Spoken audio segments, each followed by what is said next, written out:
Olá, olá, tudo bem? Aqui é a professora Ana Cláudia com mais um videozinho a respeito da redação para você. E hoje nós vamos falar a respeito das obras literárias na construção dos argumentos críticos na redação do Enem. Gostou desse assunto? Então, fica aqui com a gente para aprender muito mais.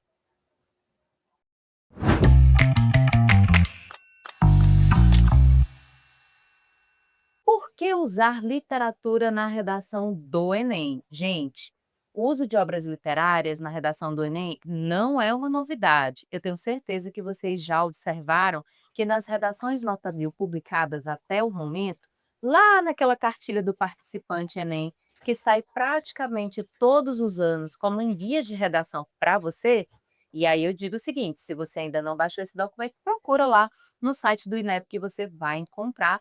A última é de 2025, ok? O uso da literatura, então, não é uma novidade.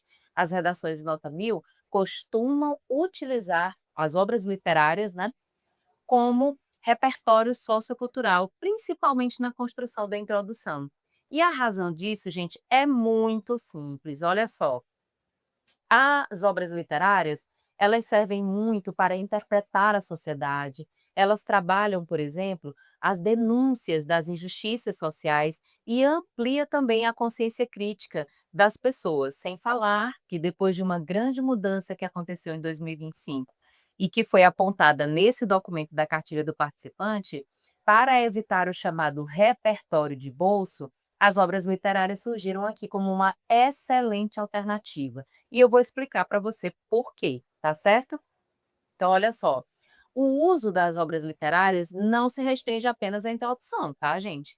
É possível utilizar como repertório em outros momentos do texto, como, por exemplo, para construir a argumentação no seu parágrafo de desenvolvimento, certinho? Muito bem. Para discutir um pouco sobre isso, eu trouxe justamente o teórico da literatura mais famoso, que é o Antônio Cândido. O Antônio Cândido tem um livro que se chama O Direito à Literatura. E neste livro ele afirma o seguinte: olha só, a literatura é uma necessidade humana universal e contribui para a formação crítica do indivíduo. Eis aqui justamente por que o uso da obra literária é importante para a redação do Enem, tá? Bom, sabendo que a literatura dialoga diretamente com a competência 2, e aí eu retomo a você, se você não lembra o que é a competência 2 cobra, né? É o critério mais complexo da redação do Enem. Ela aborda tanto o tema da redação, como ela aborda o uso do repertório sociocultural e também aborda o tipo textual exigido na redação do Enem, certo? Então, é a nossa competência mais complexa. Lá, quando ela exige o repertório sociocultural, ela fala a respeito dele ser produtivo e pertinente ao tema. Eis o motivo de que a obra literária ela se torna, então, muito importante. Olha só, pertinência ao tema, segundo o que diz os documentos do Enem, é o fato de que o repertório ele dialoga diretamente com o tema escolhido, né, o tema proposto ali pela prova. Nesse caso, você vai escolher uma obra literária que trata exatamente do problema do tema, tá? Que está ali na frase tema. E uma dica que eu dou do meu coração para você é: use as palavras-chave da frase tema. Baseada, então, nas palavras-chave da frase tema, você pode escolher uma obra literária que faça correspondência com essa discussão. Isso vai fazer com que o seu repertório ele seja pertinente ao tema de maneira direta e sem problema nenhum. Em relação à produtividade, nós vamos falar a respeito dela um pouquinho mais à frente. Fica atento, fica ligadinho aqui no vídeo, tá? Então, entendendo que a literatura ela é importante porque ela é pertinente ao tema, quando ela é capaz, por exemplo, de registrar problemas sociais de diferentes épocas, questiona injustiças, expõe relações de poder, representa grupos marginalizados e desenvolve a empatia e a consciência crítica dos leitores. E nesse sentido, todas essas propriedades, elas podem ser aproveitadas na sua redação.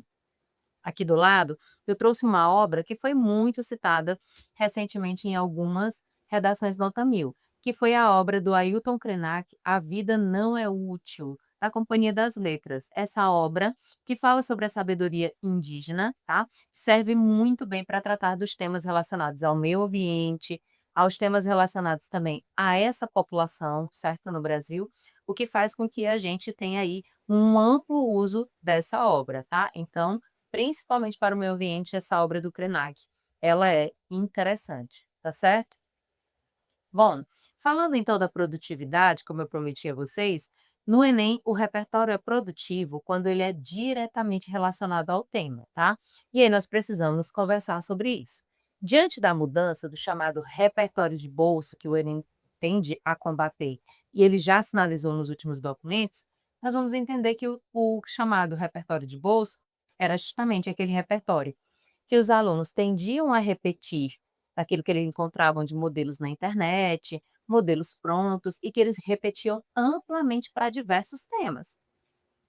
Muitas vezes, aquele repertório nem fazia uma correspondência direta com a frase tema ou com as palavras-chave, ou mesmo com o tema que o Enem estava pedindo como um todo, né?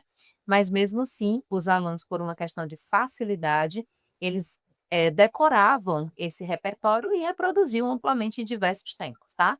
Para combater, então, o Enem hoje exige que esse repertório produtivo ele seja relacionado diretamente ao tema, explicado, tá? Então é preciso explicar o repertório, não basta apenas citar ou decorar, certo? Ele precisa também estar articulado à sua argumentação e sendo ali utilizado para defender a sua tese da mesma maneira. Então, esse repertório produtivo, gente, ele precisa estar integrado na construção do seu parágrafo. Ele não pode, por exemplo, estar solto. Ele não é apenas um acessório para deixar o seu parágrafo mais bonito, mais organizado. Pelo contrário, ele precisa fazer parte da lógica argumentativa que está sendo utilizada ali, ok? Daqui a pouco a gente vai olhar um exemplo. Bom, não basta citar uma obra, é necessário contextualizar, interpretar e conectar ao problema social discutido. Exatamente isso que é produtividade, tá, gente? Ele vai servir para você contextualizar também alguns momentos, principalmente na introdução, mas ele precisa ser interpretado para ele não ser mais visto como um repertório de bolso, ok? Eu trouxe aqui para vocês um outro exemplo de obra literária extremamente utilizada no ano de 2025, com a temática, né, relacionada à questão racial brasileira, que foi Torturado, né, em que nós temos Itamar Vieira Júnior, que ele traz aqui a história relacionada a uma família de pessoas, né, negras, e que ele fala muito dessa questão racial. O livro foi extremamente citado, inclusive, na cartilha do participante de 2025, nós temos 3 redações seguidas utilizando essa mesma obra literária, para vocês verem o quanto que ela foi importante na temática racial de 2024, ali reproduzida em 2025 no documento do Enem, certo? Bom, obras literárias fundamentais para usar como repertório sociocultural no Enem. Então, agora é o momento de dicas para você, tá? Se você gosta, vai anotando aí no seu caderninho, que é muito importante. A primeira obra literária que você pode utilizar na sua redação, com certeza, é Vidas Secas, de 1938, escrito por Graciliano Ramos, né? Essa obra literária foi produzida durante a segunda fase do modernismo brasileiro, em que se explorava muito essa questão da seca, e de como, por exemplo, essa ambientação mais rústica, ela também afetava os seres humanos. Essa obra ainda é muito atual e pode ser utilizada para temas como pobreza, desigualdade social, fome, migração, exclusão social, desumanização, certo? E como é que eu posso, então, utilizar na minha redação? Ela denuncia a miséria estrutural e o abandono do sertanejo nordestino. A animalização dos personagens evidencia como a pobreza extrema reduz a dignidade humana. Então, isso torna essa obra muito fácil de ser utilizada nessas diversas temáticas. Gostou? Tem mais. Vamos lá. O Cortiço, de 1890, escrito por Aloysio Azevedo, ele também é um texto que você pode utilizar na sua redação, em temas como, por exemplo, a desigualdade urbana, a exploração social, o racismo estrutural, a habitação precária, marginalização, moradia e favelização, urbanização desordenada, exclusão social, tá? Então, essa obra naturalista, mesmo que ela seja ali daquele período do realismo naturalismo, ele ainda é uma obra que trata de questões atuais, tá? Então, mostra que o ambiente, ele influencia o comportamento dos indivíduos. Então, se de repente nós tivermos uma temática em que a sua argumentação trate dessa questão, a obra O Cortiço é muito interessante, revelando então problemas urbanos decorrentes dessa exclusão social, tá? Tem mais. Quarto de Despejo, né? Foi escrito em 1960 por Carolina Maria de Jesus e é um livro muito atual. Inclusive, gente, tem um filme sobre esse livro sendo produzido. Fica atento, porque se ele sair ainda esse ano, antes da redação do Enem, fica legal também citar como filme, tá?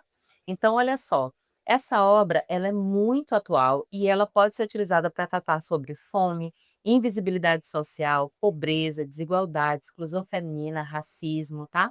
Então, é uma obra que mistura literatura, denúncia social e revela a realidade da favela sobre a perspectiva de quem vive nela. É uma obra que também pode ser tratada para falar, por exemplo, sobre racismo ambiental. Muito bacana para você, tá certo? Uma obra que também tem um uso muito amplo é 1984, de 1948, escrito por George Orwell, tá? Ele trabalha temas relacionados à tecnologia, como a manipulação de informações, controle social, autoritarismo, fake news, vigilância digital. Eu acho que para o tema da inteligência artificial, por exemplo, essa obra ela é muito, muito bacana. Então, o grande irmão simbolizado na obra, né, que representa o poder autoritário, que vigia constantemente os cidadãos, né, tem ali como uma crítica uma sociedade que manipula as informações e que consegue controlar os seus indivíduos. Nesse sentido, essa obra é muito atual e você pode utilizar para diversos temas, tá? Vamos lá para a prática? Eu trouxe aqui para vocês a introdução da redação de 2025 do Caio, em que ele se utiliza de uma obra literária para fazer a contextualização da sua introdução. Olha só. Em Ucaraíba, o autor indígena Daniel Munduruku traz narrativas dos povos originários no Brasil pré-cabralino. Nessa obra, ele retrata elementos característicos das culturas e dos costumes das comunidades tradicionais, como o respeito aos mais velhos e a sua sabedoria. Nesse contexto, é nítido que a perspectiva dos personagens do livro não reflete a forma como a sociedade brasileira enxergou o envelhecimento ao longo do tempo, tampouco as tendências mais modernas disso. Então, observe que aqui o estudante ele se utilizou da obra do escritor indígena Daniel Munduruku para fazer a contextualização sobre a questão da velhice, que foi o tema de 2025. E, nesse sentido, a obra trouxe um olhar mais crítico e mais fundamentado, principalmente quando ele explica que a obra ela trata de comunidades e de costumes em que o respeito aos mais velhos é o que se sobressai. Então, observe que esse uso é um uso pertinente, né? Porque ele trabalha diretamente a temática dos mais velhos, e também é produtivo, porque ele está na base da discussão, mostrando que, diferente do que essas culturas pregam, no Brasil o envelhecimento não é visto de maneira muito positiva. Beleza, gostou dessa dica? Então, siga-nos nas redes sociais, salve esse conteúdo para revisar antes da prova. Um beijo, até o próximo vídeo. Tchau, tchau.